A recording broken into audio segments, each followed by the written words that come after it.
What up, guys? Welcome to my coffee thoughts, except today it's kind of late, so I just have coffee. So I was thinking about how there's kind of stages in getting red pilled. And one of the stages in getting red pilled is realizing that the only solution to feminism is actually more feminism. And in a way, traditionalists are worse than conservatives. So when you start on the red pill journey, you realize that woke is bad, right? LGBTQ is bullshit, BLM is a scam, liberalism is a disease, et cetera, et cetera. And I think you could call that like low-hanging fruit. Men can't be women, divorce is bad, whatever. And it's just low-hanging fruit. And when I was in college, that's really where I started. I guess for women, it's like high-hanging fruit because we're very liberal. But for me, I first was exposed to like Daily Wire conservative content in college. And that and conversations with my father really solidified my belief. But in the beginning, I really thought that going back to traditionalism was the answer, and you see these stats and the stats just seem like a cut and dry like thing, You see divorce is bad and how much it ruins society, how much whores are, ruining everything. Married people have better sex lives, et cetera, et cetera. But what you don't realize is a lot of the people in those stats were just born in a different time, and two, it's not really what it seems. Because a lot of those married people are kind of putting on a show. Most of the time, even in more on paper traditional marriages, it's not really traditional because the woman runs the show. And a lot of times it's in really subtle ways you don't really quite understand. I guess, like you might not notice at first, but for example, Allie Beth Stuckey says she's this conservative woman, for example. But I saw a video of her and her husband, and she's always talking before her husband. She doesn't look to him. Now, you might think that's subtle, who cares? And I don't care at all, but it's just really obvious she's not traditional. And I say this, I point out women like Allie Beth Stuckey, Candace Owens, Brett Cooper, because I really grew up around women like this. Like women that were just convinced they were traditional. But half the time, the kids get to be like 12 or 13, and you realize that your mom's insane. The moms are nuts. And the dads are really cool, but the dads have no say. So I'll come back to that. But so you realize that this was really a different time, and there's no way to have a traditional relationship in 2025 because at the end of the day, women will always have the leverage in marriage. And if anything, by getting married, you are convincing men to go into an untraditional relationship. And you see that all the time. Men say, my wife was really great before we got married, and then she got married, and now she's a bitch, So real life kind of hits, what you want to be true and what, your religion like taught you was true. When you go into the real world, it's just not true. Like the Christian men aren't really getting the nice young virgins. It's the players that are getting them. Virginity isn't this bonding thing that we originally thought, because why aren't women with the men they lost their virginities to? If it was so bonding, aren't they with it? Traditionalists are also worse than feminists because they sell solutions they didn't use themselves and would not work in 2025. So, for example, Donald Trump, to become a billionaire, he had to be really cutthroat. He had to, he probably had to do things that were immoral to get what he wanted. A lot of people in traditional marriages threw it back before marriage, and they say, don't do what I did. It's almost like they kicked the ladder out from under them. A lot of these women used sex to get what they want and tell young women not to use sex. I think it's like a mating strategy. Because in 2025, most men that women find attractive just are not going to wait for sex. They're not. On occasion, it happens, but it's just not normal. On the other hand, if men are traditional and get a stay-at-home wife, there's places like California, Illinois, you're subject to lifelong alimony. You're telling the man, even though women can work easy jobs in today's society, that he should take on more risk, and he's somehow immoral if he doesn't, and not, a real man if he doesn't pay all the bills, even though women aren't holding up their end of the bargain. They're not virgins on their wedding days. We have all these easy jobs, and I was thinking about this. I'm like, in a middle-class family, a woman could work as a teacher on the same schedule as the kids and graduate the family, 20 years early. And we're going to say there's something like you shouldn't do that. If you date traditionally as a man, you are dedicating, in general, if you do the wait till marriage, you're dedicating your life to someone who threw it back for another guy. And these guys that took these L of a deals, they keep selling this to other men, and the other men are like, like they keep saying that women deserve traditional treatment, but women are not traditional. Why should men protect and provide for women that are offering 1 to 2 kids? And there's all these easy jobs women can do in this economy that women fought for. Traditionalists, in a way, are the worst simps, because they say, even though traditionalists, in a way, are simps because they say these are not traditional women. Like, they say to give traditional treatment to non-traditional women. These women have the power of the state, the power of the media, the power of an unfair job market, and yet they say, let's give the women more power. Here's the power of alimony on top of it. Here's the power of, here's kids. Again, in order for men to have power, women have to relinquish power. It's not fair to say to men, relinquish more power, even though the women have relinquished none. But yet they say, do it anyway, do it anyway, do it anyway. They say you're not a real man if you don't have children. And it's usually elitist men. Like, if you look at the Daily Wire, these are elite men telling the middle-class working men to take these bad deals that the elite men have the money to fight for, right? If, God forbid, if Matt Walsh or Michael Knowles got divorced, they could afford an attorney. A lot of these men can't. They don't have the time or the bandwidth to fight these battles. And it's usually the elitist men asking low-class men to take bad deals to supplement their standard of living or secure a better future for their children. So a lot of these people have kids and they want a better future for their kids. But why do other people have to secure your children's future?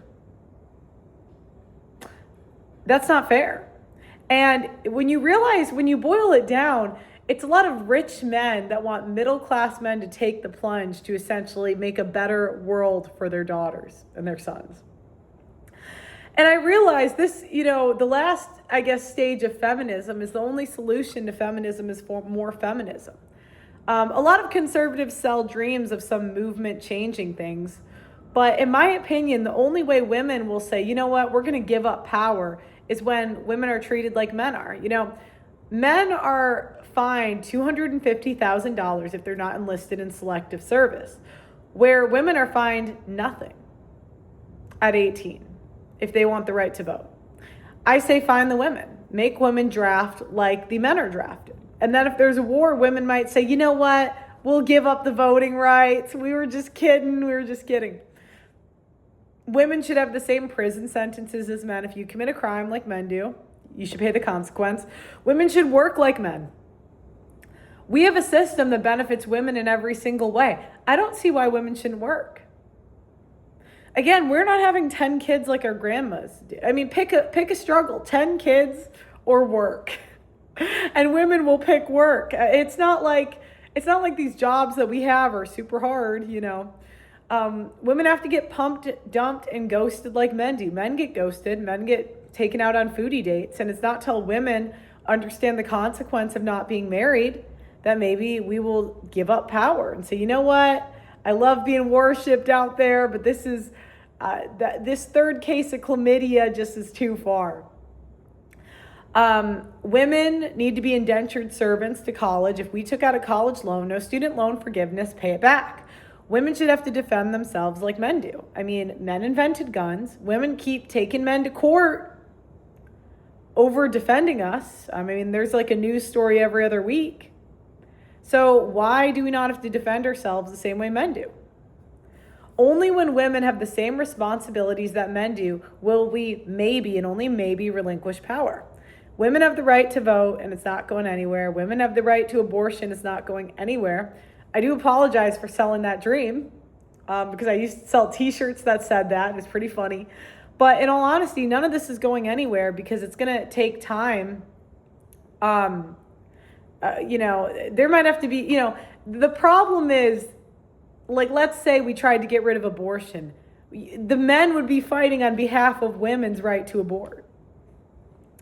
So bring this to 2025. Women have overtaken New York City. Cities benefit women because they get access to high-value men out of our league. There's more events, there's more free stuff in cities. And if you really look around and pay attention, most cities are just daycare for women. I mean, I go to a gym, and I love this gym. This is my favorite daycare. And there's literally a babysitting place for the kids, for all these single moms at the gym. They can just drop off their kid at the gym and bang the personal trainers. There's movies in the park for women. And cities are kind of like babysitting for women, really, truly. Yoga class. I mean, Equinox. I went to Equinox when I didn't sign up at that gym, but I looked at it. And I'm looking around, and I'm like, there's all these classes. I mean, this is just babysitting. There's med spas where women can get like Botox and filler and blah, blah, blah.